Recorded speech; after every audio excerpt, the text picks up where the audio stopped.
নমস্কার নমস্কার নমস্কার নমস্কার নমস্কার নমস্কার নমস্কার নমস্কার আপনাদের সবাইকে সবাইকে সবাইকে সবাইকে নমস্কার জানাচ্ছে আপনাদের সৌমিত্র বসু। সবাইকে অজস্র শুভকামনা জানাচ্ছে, সবাইকে স্বাগত জানাচ্ছে আজকের এই শরণাগত অনুষ্ঠানে এবং সবাইকে শুভ সকাল জানাচ্ছে। শুভ সকাল, শুভ হোক, শুভ হোক, সকলের শুভ হোক, সকলের ভালো হোক, সকলের ভালো হোক। বেনি মাধবশীলের পঞ্জিকা অনুযায়ী আজকের দিনটার কথা বলি। আজকে ৪ঠা মাঘ ১৪৩১, ইংরেজির ১৮ই জানুয়ারি ২০২৫, শনিবার। আজ পঞ্চমী। সূর্যোদয়ের সময় সকাল ৬টা বেজে ২৬ মিনিট, সূর্যাস্তের সময় বিকেল ৫টা বেজে ১০ মিনিট। নক্ষত্র পূর্ব ফল্গুনী। আজকে জন্মে সিংহ রাশি, ক্ষত্রিয় বর্ণ, নরগণ। রাত্রি ১০টার সময় কন্যা রাশি, বৈশ্য বর্ণ, মতান্তরে শূদ্রবর্ণ। আমাদের হোয়াটসঅ্যাপে চিঠি পাঠাবার নাম্বার 9831922927। চিঠির গোড়ায় অতি অবশ্যই SG লিখবেন। আর মনে রাখবেন, সামনের বৃহস্পতিবারে আপনাদের কি পত্র দিয়ে যে শরণাগত তৈরি হবে, সেই চিঠির বিষয় হলো ভালো মানুষ। আপনার দেখা কোনো একজন ভালো মানুষের কথা সেটা লিখবেন। আগামী মঙ্গলবার সন্ধে ৬টার মধ্যে আমাদের দপ্তরে আপনার সেই লেখা চিঠি পৌঁছে যাওয়া চাই।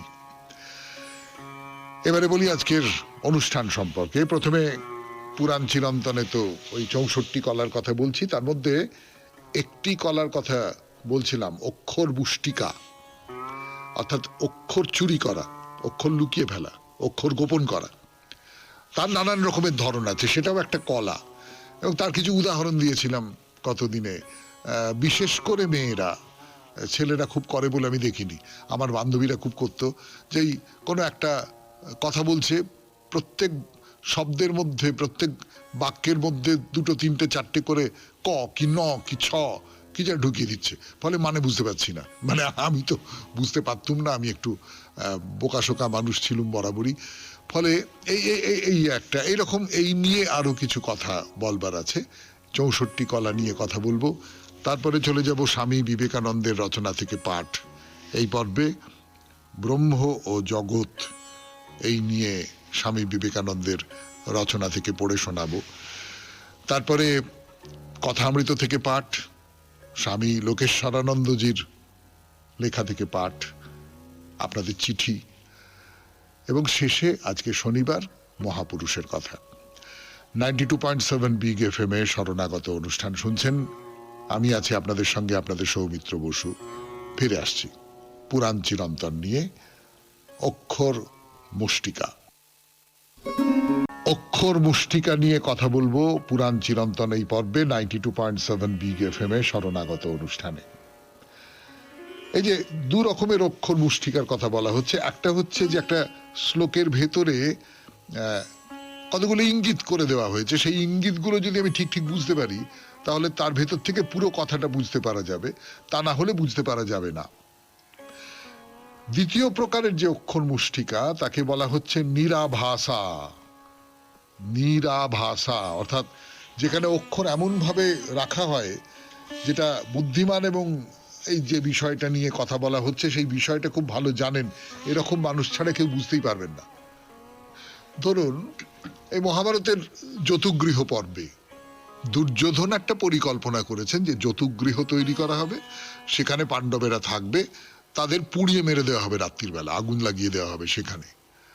তো দুর্যোধনের পরিকল্পনার কথা বিদুর জানতে পেরে গেছেন, এবং বিদুর জানতে পেরে গিয়ে ওই যুধিষ্ঠিরের কাছে বলছেন, এমনভাবে বলছেন, এমনভাবে অক্ষর মুষ্টিকার সাহায্যে, বা এমনভাবে যেটা আপনাদের বলছিলাম নিরাভাষার সাহায্যে, অন্য সব শব্দ ব্যবহার করে, যাতে করে যুধিষ্ঠির ব্যাপারটা বুঝতে পারলেন, আর কেউ বুঝতে পারেননি।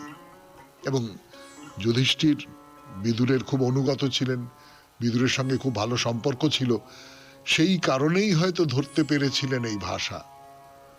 তো এই যে নিরাভাস, এই নিরাভাস অক্ষর মুষ্টিকার প্রয়োগ হয় খুব গোপন বস্তু, গুহ্য বস্তু বা সাংকেতিক করবার জন্যে। তো এর খুব ভালো উদাহরণ আমার নিজের মনে হয় যেটা আছে, বাংলা সাহিত্যে চর্যাপদে। চর্যাপদের যারা সিদ্ধাচার্য, যারা চর্যাপদ রচনা করছেন, তারা এমনভাবেই রচনা করছেন যাতে করে এর মানে বুঝতে না পারা যায়, মানেটা গোপন। কেবলমাত্র যারা এই পথের পথিক, যারা এইভাবে ধর্মাচরণ করছেন, যারা এই ধর্মের যে সাংকেতিকতাগুলো বুঝতে পারেন, তারাই এই পদ বুঝতে পারবেন, তার বাইরে অন্য কেউ বুঝতে পারবেন না। এরকম করেই তারা রচনা করছেন। এরকম অনেক সাংকেতিক লিপি আমরা দেখেছি পুরনো আমলে, যেখানে স্পষ্ট করে বলা হচ্ছে না, আভাসে ইঙ্গিতে বা অক্ষর গোপন করা হচ্ছে, অক্ষর নানান রকম অর্থে সব।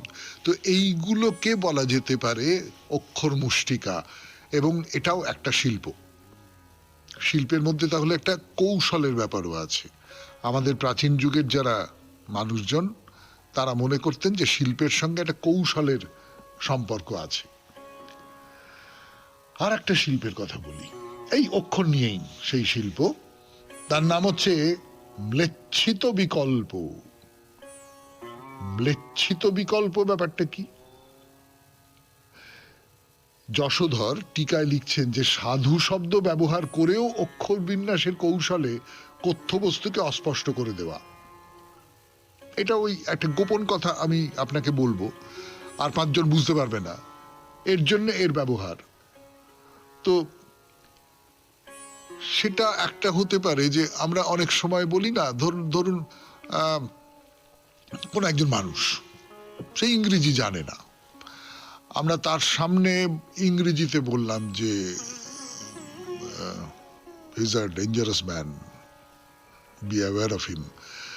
হ্যাঁ, সে কিছু বুঝতে পারলো না, কিন্তু বা অনেক সময় বদমাইশি করবার জন্যও আমরা এরকম করেছি। চীনা হোটেলে খেতে গিয়ে চীনা যে মানে যে খাবার দাবার দিচ্ছে আর কি, তার সামনে হয়তো আমরা বাংলায় কথা বলছি বা কিছু। বিদেশে গিয়ে ওই রকম করে বাংলায় কথা বলে এরকম সব হতে পারে, তো দুষ্টুমি করবার জন্য নানান রকম। তো সেইটার ব্যবহার মানে এরকম হতে পারে যে যে হিন্দি বোঝে না, তার সামনে হিন্দিতে বলা হলো, ইত্যাদি ইত্যাদি ইত্যাদি ইত্যাদি। এটারও একটা কৌশল আছে, এবং এইটাকেও একটা কলা বলা হচ্ছে, একটা শিল্পকে বলা হচ্ছে। অর্থাৎ শিল্প শব্দটার বিস্তারটা লক্ষ্য করে দেখুন। 92.7 বিগ এফএম এ শরণাগত অনুষ্ঠান শুনছেন, পুরাণ চিরন্তন। আরো কথা বলবো 64 কলার, আরো কিছু কলার কথা বলবো। ফিরে আসছি গানের পর। গানের পর ফিরে এলাম 64 কলা নিয়ে কথা বলবার জন্যে। এবারে যে কলাটির কথা বলবো এই 92.7 বিগ এফএম এ শরণাগত অনুষ্ঠানে, যে দেশ ভাষা বিজ্ঞান, সে ব্যাপারটা কি? সেটা হচ্ছে অপ্রকাশ্য বস্তু জ্ঞাপন করবার জন্যে, অর্থাৎ সকলের মধ্যে সর্বজনবিদিত ভাষাতে কথা বলবার সময় কোন একটা গোপন অপ্রকাশ্য কথা যদি বিশেষ কাউকে জানাতে হয়, তাহলে তার প্রাদেশিক মাতৃভাষাটি ব্যবহার করবার জন্য যে অন্য ভাষার জ্ঞান দরকার হয়, সেই ভাষা জ্ঞানও কলার মধ্যে পড়ে। ওই যেটা বলছিলাম একটু আগে, যে আমি একটা কথা বলতে বলতে একটা ইংরেজি শব্দ ব্যবহার করলাম, যে শব্দটার মানে কেউ বুঝতে পারবে না, সামনে অন্য যারা আছে তারা বুঝতে পারবে না। তাহলে এটাও একটা কলা। আর একটা কলা হচ্ছে পুষ্প সকটিকা। পুষ্প সকটিকা মানে কি? যে ফুল সাজানো। একটা পাত্রে আপনি ফুল রাখলেন, সেই ফুলটা কেমন করে সাজাবে, এই সাজানোর উপরে কিন্তু শুভাশুভর অনেকগুলো ব্যাপার নির্ভর করছে। এর ভেতরে মানে কেমন করে সাজানো হচ্ছে তার সঙ্গে মঙ্গল অমঙ্গলের একটা সম্পর্ক আছে। একে বলা হচ্ছে পুষ্প সকটিকা নিমিত্ত জ্ঞান।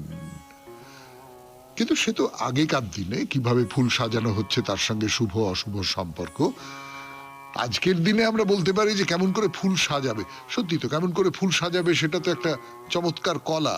এই যে ঘরদোর সাজায়, অনেকের ঘরে গিয়ে দেখবেন যে সুন্দর করে ফুল দিয়ে সাজানো রয়েছে, ফুলসজ্জার খাট সাজানো, বা বিয়ে বাড়ি সাজানো, হ্যাঁ, বা যে কোনো উৎসব বাড়ি সাজানো।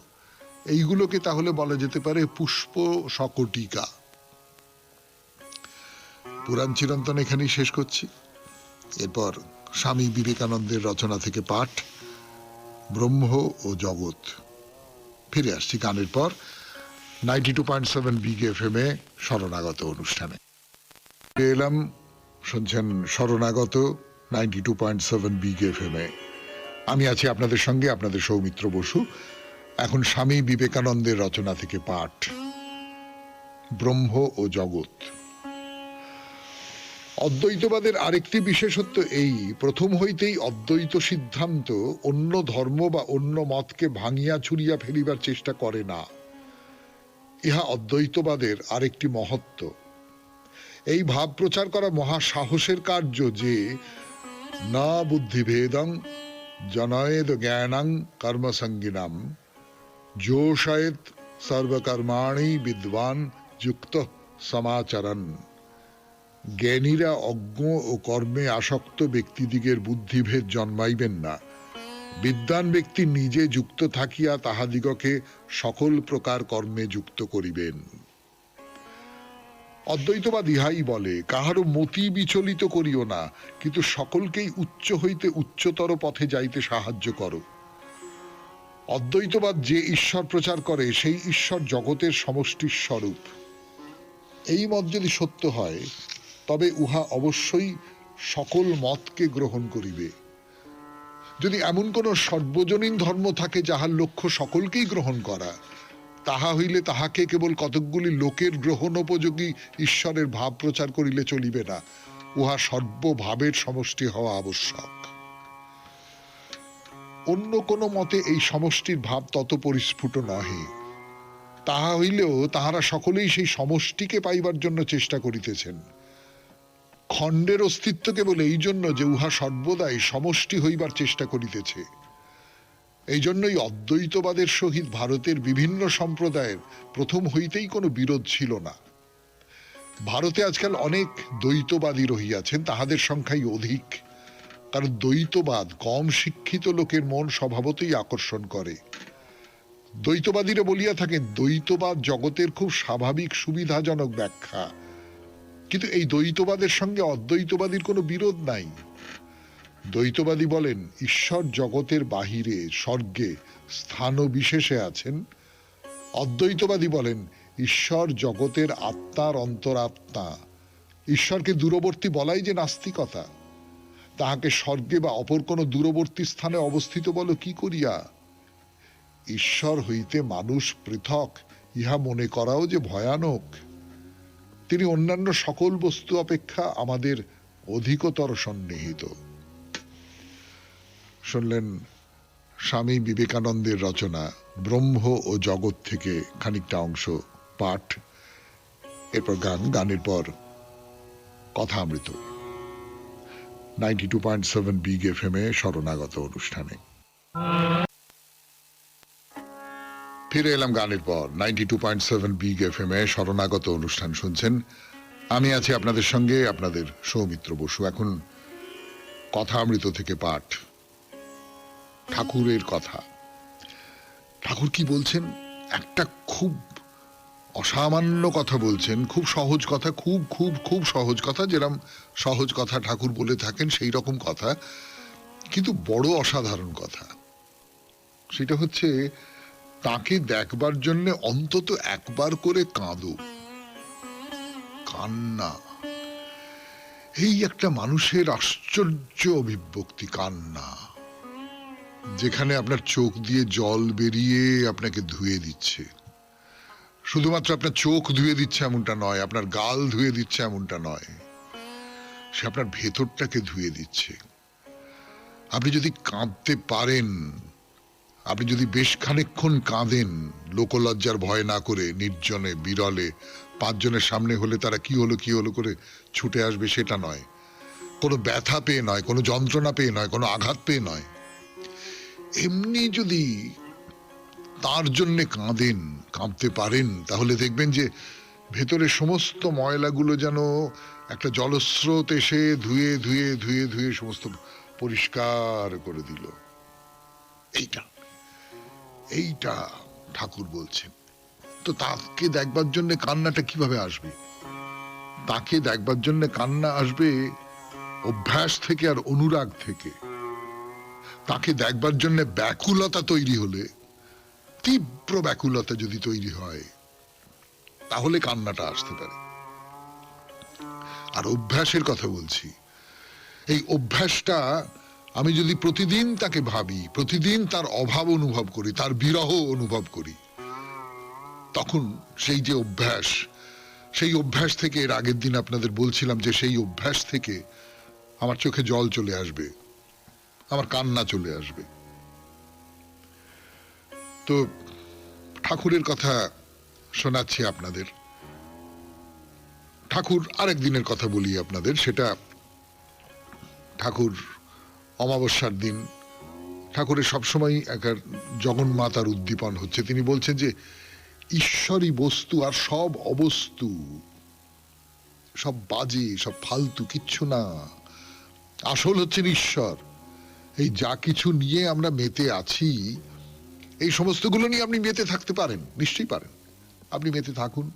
এর মধ্যেও নিশ্চয়ই মধু আছে, এর মধ্যেও নিশ্চয়ই সুন্দর আছে, এর মধ্যেও নিশ্চয়ই একরকম করে একটা তৃপ্তির জায়গা রয়েছে। কিন্তু এইটা আসল নয়। এই তো ঠাকুরের সেই বিখ্যাত কথা। আপনি হাঁটছেন হাঁটছেন, হাঁটতে হাঁটতে হাঁটতে হাঁটতে একটা জায়গায় দেখলেন একটা জঙ্গল। সেই জঙ্গলে কাঠ কেটে আপনার সংসার চলে যাবে। আপনি আরেকটু এগোলেন, গিয়ে দেখলেন চন্দনের বন। আরেকটু এগিয়ে দেখলেন রূপোর খনি, সোনার খনি, হীরের খনি।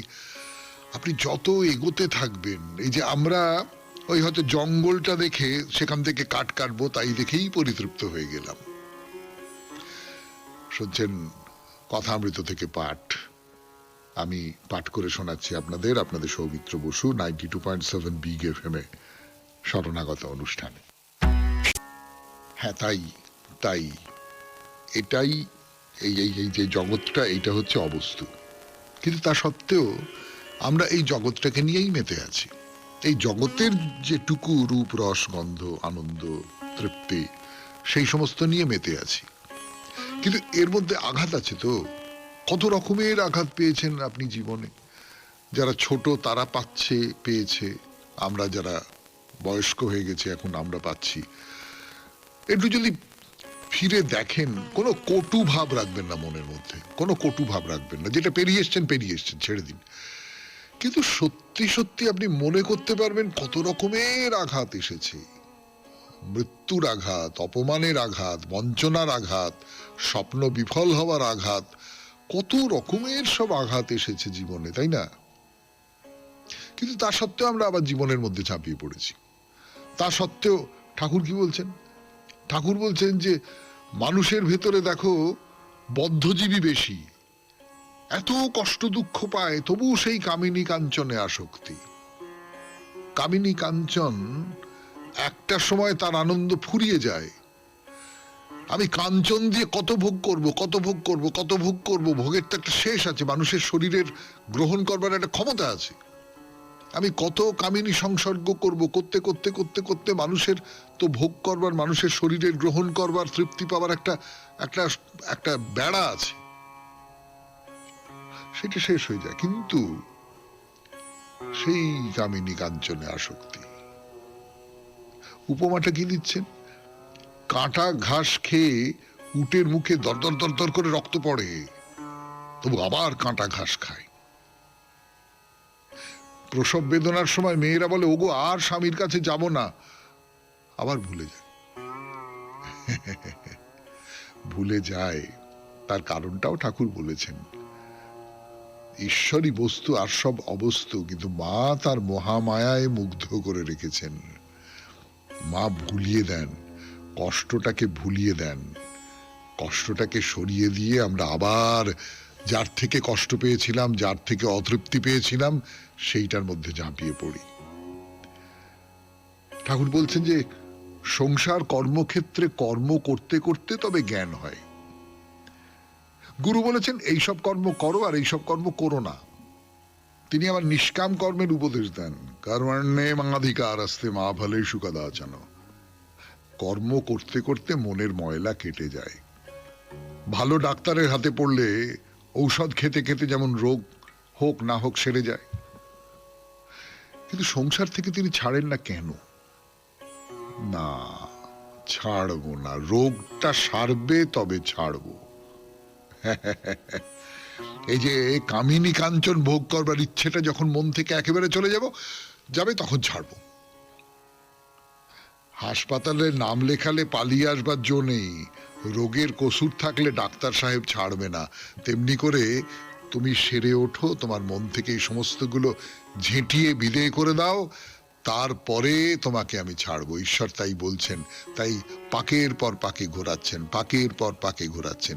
যতক্ষণ না পর্যন্ত তিনি আমাকে পছন্দ করছেন, আমি তার পছন্দ মতো হয়ে উঠছি, ততক্ষণ পর্যন্ত আমার নিস্তার নেই। শুনলেন কথামৃত থেকে পাঠ, 92.7 বিগ FM এ শরণাগত অনুষ্ঠানে। এবারে গানের পর লোকেশ্বরানন্দজির রচনা থেকে পড়ে শোনাবো আপনাদের। রচনার নাম আপনি এবং আমি। স্বামী লোকেশ্বরানন্দের রচনা থেকে পাঠ করে শোনাচ্ছি আমি, আপনাদের সৌমিত্র বসু। জীবন মানেই যে অবিরাম সংগ্রাম, সে কথা আমরা সকলেই জানি।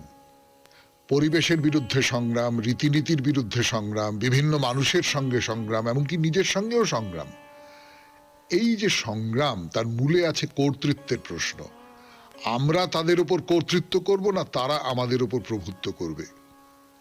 যখন আমরা নিজেদের বিরুদ্ধে সংগ্রাম করি, সেই সংগ্রাম চলে আমাদের ভিতরকার শত্রুগুলির সঙ্গে, যেগুলি আমাদের ক্ষতি করে, যেগুলি আমাদের বিবেক বুদ্ধি হরণ করে, আমাদের ভুল পথে পরিচালিত করে, যেমন আবেগ, অনুভূতি, কাম, ক্রোধ ইত্যাদি। বস্তুত এই শেষোক্ত সংগ্রামেই আমাদের অধিকাংশ সময় ও শক্তি খরচ হয়। মনকে বসে আনা এবং বুনো ঘোড়াকে বসে আনা একই কথা। বুনো ঘোড়াটিকে বসে আনতে পারলে তাকে দিয়ে আপনি অনেক কাজ করাতে পারেন। আপনি যেখানে যেতে চান সেখানেই সে আপনাকে বয়ে নিয়ে যাবে। তেমনি মনকে নিয়ন্ত্রিত করতে পারলে জীবনের যে কোনো ক্ষেত্রেই এগিয়ে যেতে সে আপনাকে সাহায্য করবে। মনের উপর কার কতটা নিয়ন্ত্রণ আছে তার উপরেই ব্যক্তির সামর্থ্য নির্ভর করে। বাস্তবিক মনের ভিতর অনন্ত শক্তি সুপ্ত রয়েছে। কেউ কেউ সেই শক্তির সদ্ব্যবহার করতে পারেন, কিন্তু বেশিরভাগ মানুষই তার নাগাল পান না, আর পেলেও সেই বিরুদ্ধ শক্তির সঙ্গে যুদ্ধ করতে গিয়ে তাদের প্রাণ ওষ্ঠাগত হয়ে ওঠে। অতএব এই আত্মসংগ্রাম যে দীর্ঘস্থায়ী এবং ক্লান্তিকর হবে, তাতে আশ্চর্য হওয়ার কিছু নেই। কিন্তু কি করে সব সংগ্রামের অবসান হতে পারে? ইচ্ছায় হোক অনিচ্ছায় হোক, যেসব বিবাদ ও সংঘাতে আমরা লিপ্ত হই, তার হাত থেকে বাঁচার কোনো উপায় আছে কি? এর উত্তরে বেদান্ত যা বলে তা বড় অদ্ভুত। বেদান্ত মতে আপনি নিজেকে চারপাশের জগৎ থেকে পৃথক মনে করেন বলেই যত গন্ডগোলের সৃষ্টি। এমনকি নিজের দেহ মনের ভিতরেও যে আলাদা আলাদা নানা উপাদান রয়েছে তা আপনি অনুভব করতে পারেন।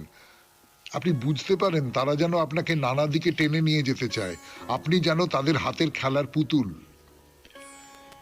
এই যে বিচ্ছিন্নতা বোধ, বেদান্ত বলে এর মূলে আছে আমাদের অজ্ঞানতা। চরম সত্য একটি, সেই সত্য সবকিছুর ভিতর অনুস্যূত হয়ে আছে, কিন্তু তার উপর বিভিন্ন নাম এবং রূপ আরোপিত হওয়ায় এক সত্য বহু রূপে প্রতিভাত হচ্ছে। নাম এবং রূপ আত্যন্তিক সত্য নয়, কারণ তাদের পরিবর্তন আছে। যা আত্যন্তিক বা চিরকালীন সত্য তা অপরিবর্তনীয়। এই কোষ্ঠীপাথরে বিচার করলে আমরা চারপাশে যা কিছু দেখি, এক কথায় গোটা ইন্দ্রিয়গ্রাহ্য জগৎটাই অসত্য, অর্থাৎ অনিত্য। তাহলে কি নিত্য সত্য বলে কিছুই নেই? বেদান্ত বলে আছে। এমন একটা কিছু আছে যা কখনো পরিবর্তিত হয় না, যা অতীতেও ছিল, এখনো আছে এবং ভবিষ্যতেও থাকবে। এই যে সত্তা, তা কেবল নিত্য নয়, তা সর্বব্যাপীও বটে। ছোট বড় ভালো মন্দ সবকিছুর মধ্যেই রয়েছে। এই যে আত্যন্তিক সত্য বা সত্তা, তার কোনো সংজ্ঞা দেওয়া যায় না, কেবল এটুকু বলা যায় সেই সত্যটি অধিষ্ঠান, সবকিছু তারই উপর দাঁড়িয়ে আছে। তা থেকেই সবকিছুর জন্ম, তাতেই স্থিতি এবং শেষ পর্যন্ত তাতেই লয়। যত বৈচিত্র্যই চোখে পড়ুক, সত্তা একটি।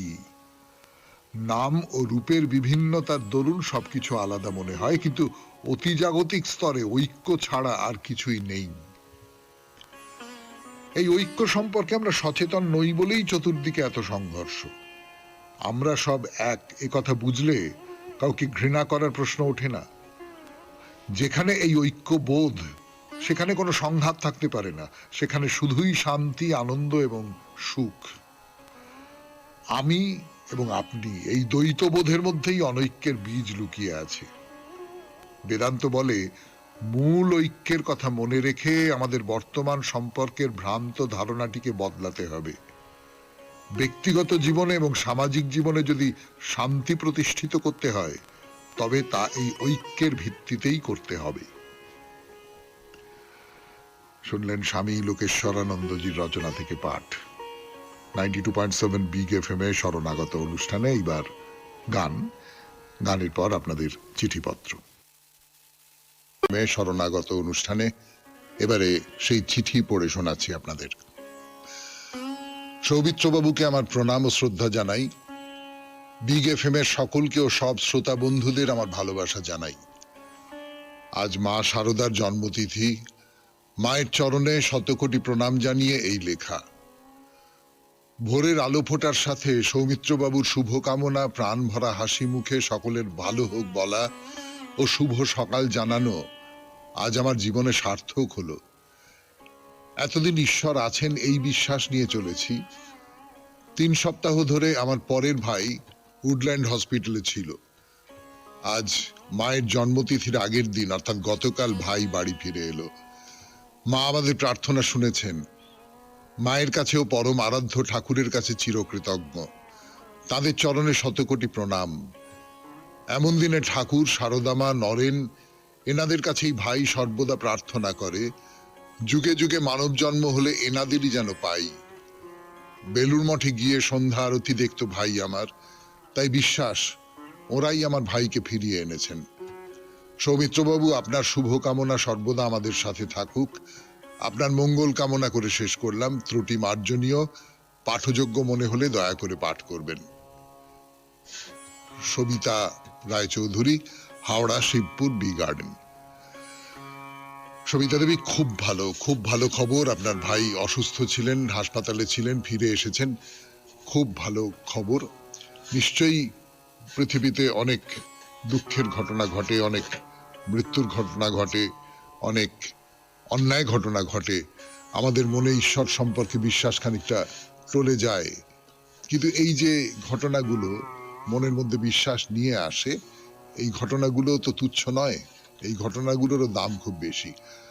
তবে একটা কথা আপনাকে বলবো যে আনন্দের দিনে যেমন আপনি বিশ্বাস রাখতে পেরেছেন, জীবনের প্রতি বিশ্বাস, ঈশ্বরের প্রতি বিশ্বাস, দুঃখের দিনেও যেন সেই বিশ্বাস বজায় থাকে। তার কারণ বিশ্বাস ছাড়া মানুষ কখনো বাঁচতে পারে না। 92.7 বিগ এফএম এ শরণাগত অনুষ্ঠানে শেষ হলো চিঠিপত্র। এরপর আজ শনিবার, মহাপুরুষের কথা। তার আগে মনে করিয়ে দিই, আমাদের আগামী বৃহস্পতিবারের চিঠির বিষয় হলো ভালো মানুষ। আপনার দেখা ভালো মানুষের কথা, কোনো একজন ভালো মানুষের কথা, আপনার ভালো মানুষ সম্পর্কে অভিজ্ঞতার কথা আপনি 250 শব্দের মধ্যে লিখে পাঠান মঙ্গলবার সন্ধ্যে 6টার ভেতর। তাহলে এখন একটু গান শুনি, গানের পর মহাপুরুষের কথা। আজকে যে মহাপুরুষের কথা শুরু করব তিনি হলেন মোজেসের কথা। ফিরে আসছি গানের পর। আমি আপনাদের সৌমিত্র বসু। মহাপুরুষের কথা 92.7 বিগ এফএম এ শরণাগত অনুষ্ঠানে আজ থেকে শুরু করব মোজেসের কথা। যিশুকে আমরা সবাই জানি, যিশুর কথা আমরা সবাই বলি। গত বড়দিনে 25শে ডিসেম্বর এবং তার আগের দিন 24শে ডিসেম্বর, এই দুদিন ধরে যিশু খ্রিস্টের জীবন কথা আপনাদের শুনিয়েছি, জীবনের একটা বড় অংশের কথা শুনিয়েছি। এই যে যার কথা বলছি, মোজেস, আপনারা অনেকেই তার নাম জানেন, তার সম্পর্কে জানেন, খুব বিস্তারিতভাবে জানেন কিনা আমি জানি না। এই মোজেসের কথাও কিন্তু বাইবেলে আছে, ওল্ড টেস্টামেন্টে আছে। তো সেই ওল্ড টেস্টামেন্ট ধরেই আপনাদের এই মহাপুরুষের কথা শোনাবো। পেন্টাটিউক বলে একটা শহর, সেটা ছিল প্রাচীন মিশরের রাজধানী। মিশরের যারা রাজা তাদের বলা হতো ফারাও, আপনারা খুব ভালো করে জানেন। সেই ফারাও রামেসিস তার নাম, নীল নদের তীরে এই নগরে বাস করতেন। আর নগরের একেবারে শেষ প্রান্তে থাকতো ইহুদিরা। মিশরের এই যে ফারাও রামেসিস, তিনি এই ইহুদিদের একেবারে সহ্য করতে পারতেন না। আসলে একবার কয়েকজন জ্যোতিষী গণনা করে তাকে বলেছিলেন যে ইহুদিদের পরিবারের মধ্যে এমন এক সন্তান জন্মাবে যে ভবিষ্যতে মিশরের পক্ষে বিপজ্জনক হয়ে উঠতে পারে। লক্ষ্য করে দেখুন, যীশু খ্রিস্টের যে গল্প, সেই গল্পও কিন্তু তাই। লক্ষ্য করে দেখুন, আমাদের কৃষ্ণের যে গল্প, আখ্যান, সেই আখ্যানও কিন্তু তাই। তো এখানেও মিশরের যে ফারাও রামেসিস, তিনিও এইরকম একটা প্রত্যাদেশ পেয়েছিলেন। তো জ্যোতিষীদের এই গণনার কথা শুনে তো ফারাও খুব বিচলিত হয়ে পড়লেন, ভয় পেয়ে গেলেন।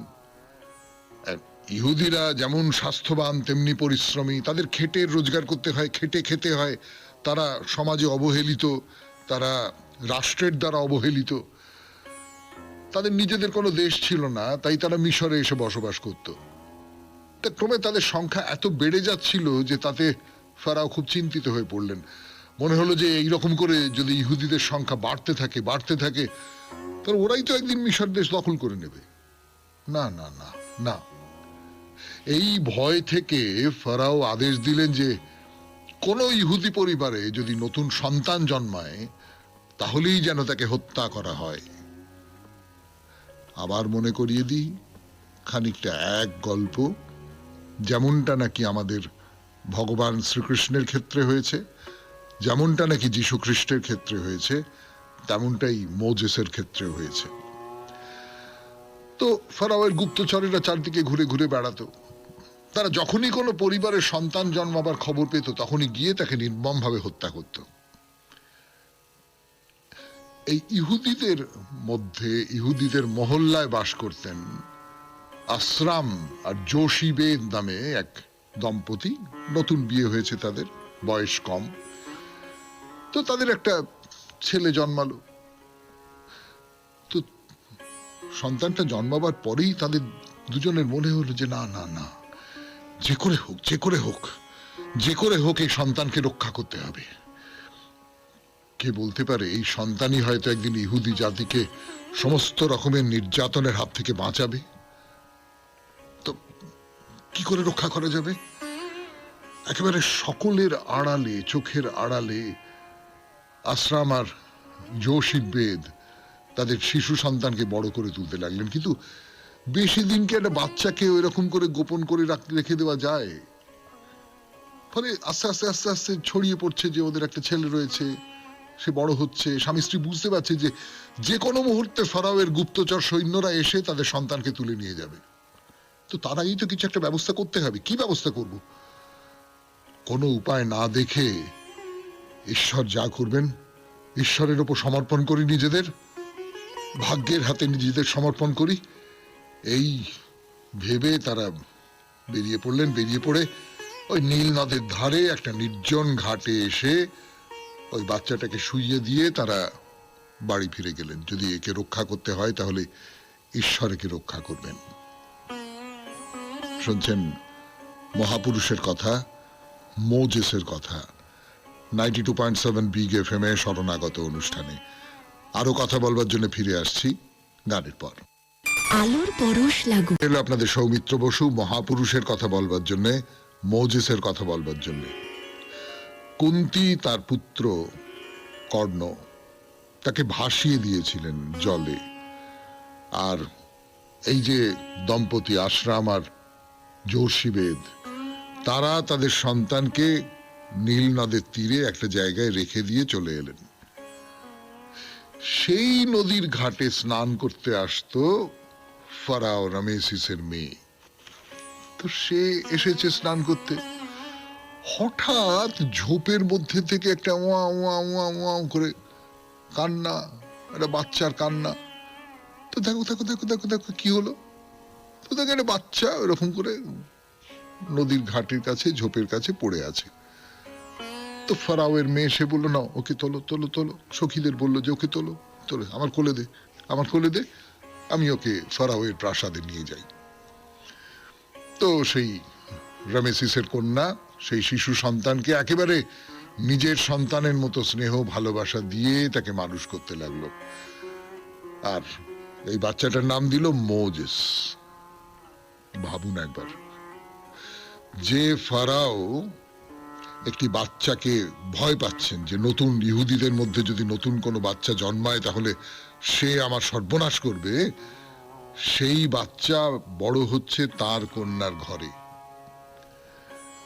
তো মোজেস তো রাজকন্যাকেই তার মা বলে জানে। মায়ের স্নেহ মমতায় আর রাজপ্রাসাদের সুখে ঐশ্বর্যে ধীরে ধীরে ধীরে ধীরে বড় হয়ে উঠছে মোজেস। কেউ জানে না তার সত্যিকারের পরিচয়, কেউ জানে না সে যে ইহুদির সন্তান তা জানবার কোনো উপায় তো নেই। শিশু তো শিশু, তার গায়ে তো কে ইহুদি, কে অমুক, কে তমুক এই সমস্ত লেবেল লাগানো নেই। ও রাজ পরিবারের অন্য যারা বাচ্চারা আছে তাদের সঙ্গে তারও শিক্ষা শুরু হলো। এরম ভাবে বছরের পর বছর কেটে যায়। শৈশব থেকে কৈশোর, কৈশোর থেকে যৌবন। মোজেস তখনও পর্যন্ত তিনি কিন্তু নিজের পরিচয় জানেন না। তো এই নিয়ে আর একটা গল্প আছে, সেই গল্পটা আমি আপনাদের বলি। মোজেসের যিনি সত্যিকারের মা, আসল মা, জোরশিবেদ, তিনি জানতেন যে প্রতিদিন ফারাওয়ের মেয়ে তার সখীদের নিয়ে নদীতে স্নান করতে আসেন। তো সেটা মাথায় রেখেই জেনেই তিনি একদিন নদীর ঘাটের কাছে পথের ধারে ওই শিশু মোজেসকে একটা ঝুড়িতে করে শুইয়ে রেখে দিয়েছিলেন আর নিজে গাছের আড়ালে লুকিয়ে বসেছিলেন। তারপরে গল্প আমরা তো যা বলেছি তাই। কিছুক্ষণ পরে রাজকুমারী সেই পথ দিয়ে নদীতে স্নান করতে যাওয়ার সময় ঝুড়ির মধ্যে ওই বাচ্চাটাকে দেখতে পেলেন। তার মায়া হলো, তিনি তাড়াতাড়ি মোজেসকে কোলে তুলে নিলেন। তো সঙ্গে সঙ্গে মোজেসের সে কি কান্না, কিছুতেই সেই কান্না থামে না। সবাই কত চেষ্টা করে কিন্তু কিছুতেই তার কান্না বন্ধ হয় না। তখন এই জোরশিবেদ গাছের আড়াল থেকে বেরিয়ে সামনে এগিয়ে আসলো। আসতে ওই রাজকুমারী তার কোলে মোজেসকে তুলে দিল। সঙ্গে সঙ্গে মোজেসের কান্না বন্ধ হয়ে গেল। তো তখন এই জোরশিবেদকেই মোজেসের ধাত্রী হিসেবে নিয়োগ করলেন রাজকুমারী। আর নিজের পরিচয় গোপন করে রাজপ্রাসাদে ওই মোজেসকে দেখাশোনা করে জোশিবেদ। মা ছাড়া মোজেস অন্য কোনো নারীর স্তন্যপান করেননি। মোজেসের কথা বলছি আপনাদের 92.7 বিগ এফএম এ শরণাগত অনুষ্ঠানে। কিন্তু আজকে তো সময় হয়ে গেছে, আজকে আর বলা যাবে না। আজকের মতো শেষ করি। মোজেসের কথা আবার পরের শনিবার, পরের সপ্তাহে। আজকের মতো তাহলে এখানেই শেষ হলো শনিবারের শরণাগত। আমাদের হোয়াটসঅ্যাপে চিঠি পাঠাবার নাম্বার 9831922927। চিঠির গোড়ায় অতি অবশ্যই SG লিখতে হবে। আর মনে আছে তো, ভালো মানুষ। আগামী বৃহস্পতিবারের চিঠির বিষয় ভালো মানুষ। মঙ্গলবার সন্ধে 6টার মধ্যে আপনার দেখা কোনো ভালো মানুষের কথা, আপনার ভালো মানুষ সম্পর্কে ধারণা, এই সব দিয়ে একটা 250 শব্দের মধ্যে চিঠি আমাদের দপ্তরে পৌঁছে যাওয়া চাই। সবাই খুব ভালো থাকবেন, আনন্দে থাকবেন। নমস্কার। নমস্কার নমস্কার নমস্কার নমস্কার নমস্কার নমস্কার নমস্কার নমস্কার। আপনাদের সবাইকে সবাইকে সবাইকে সবাইকে নমস্কার জানাচ্ছে আপনাদের সৌমিত্র বসু। সবাইকে অজস্র শুভকামনা জানাচ্ছে, সবাইকে স্বাগত জানাচ্ছে আজকের এই শরণাগত অনুষ্ঠানে এবং সবাইকে শুভ সকাল জানাচ্ছে। শুভ সকাল, শুভ হোক, শুভ হোক, সকলের শুভ হোক, সকলের ভালো হোক, সকলের ভালো হোক। বেনি মাধবশীলের পঞ্জিকা অনুযায়ী আজকের দিনটার কথা বলি। আজকে 4 মাঘ 1431, ইংরেজির 18 জানুয়ারি 2025, শনিবার। আজ পঞ্চমী। সূর্যোদয়ের সময় সকাল 6:26, সূর্যাস্তের সময় বিকেল 5:10। নক্ষত্র পূর্ব ফল্গুনী। আজকে জন্মে সিংহ রাশি, ক্ষত্রিয় বর্ণ, নরগণ। রাত্রি 10টার সময় কন্যা রাশি বৈশ্যবর্ণ, মতান্তরে শূদ্রবর্ণ। আমাদের হোয়াটসঅ্যাপে চিঠি পাঠাবার নাম্বার